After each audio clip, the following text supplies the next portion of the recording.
Nilufer, I wanted to ask you, because you said that if you're taking your pregnancy to term and then having a late abortion, if this was something that was now legal to do, that there is such a fine line between abortion and murder. Like, in some cases, it could be hours. Well, I do think that because, for example, supposing my baby was due tomorrow and for whatever reasons my relationship wasn't working, or I had had doubts for a while and I decided the day before, OK, at the 11th hour, I just don't want to do this. I don't want to go through with it. I know it's unlikely, but it could happen. What's the difference between aborting that child the day before he or she is due to be born and murdering that child the instant he or she is born? I don't see a difference.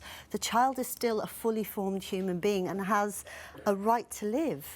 That's how I see it. And also, you know, when's the cut-off point? Do you decide in labour something's going wrong, you terminate the pregnancy? And also, I think a lot of people don't realise in the very late stages of pregnancy how barbaric an abortion is.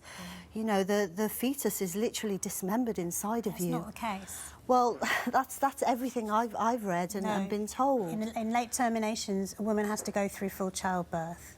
Well, I mean, that in itself, you know, is traumatic. And if they can't get the baby out, I've been told that they might crush the spine, the skull with forceps. The trouble with something like this is that, and I think you probably both agree, that there are no clear boundaries with the way life works, the way your life turns out during a pregnancy. You can have no idea where it's going to lead and where you'll be. You may have been happy at the beginning of the pregnancy and something terrible may happen towards the end.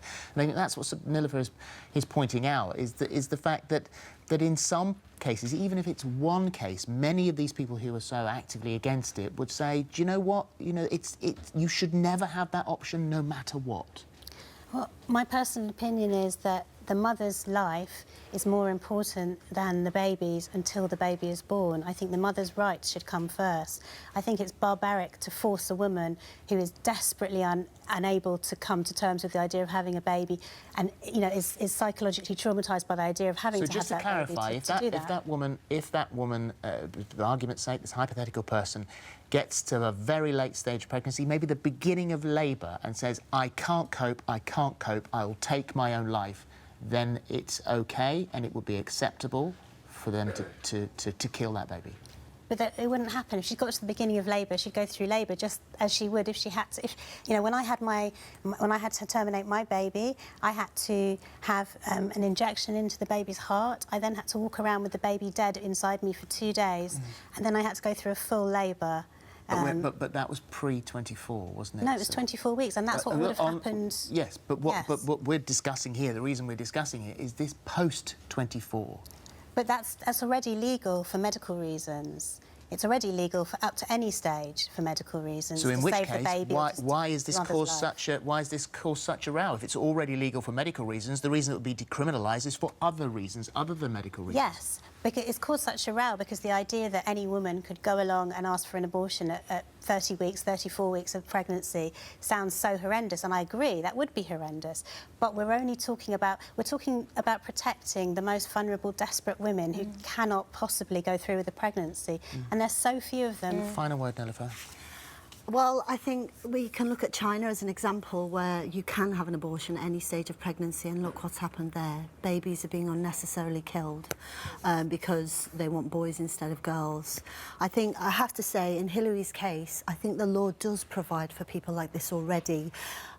You can have an abortion post 24 weeks for medical grounds if there's a risk of life to the baby, the mother, if there are other medical reasons. The law provides already for women like that. We have to leave it there, unfortunately. The majority of people actually getting in contact with us this morning disagree and actually think the limit should be lowered. If anything, the limit should be dramatically lower, says Rachel. I'm pro-choice, but babies can survive out of the womb at 24 weeks, so how can it be justified to abort them? Katie says, I think everyone's circumstances are different. Unless you've walked a mile in someone's shoes, you really shouldn't judge. Thank you both very much indeed.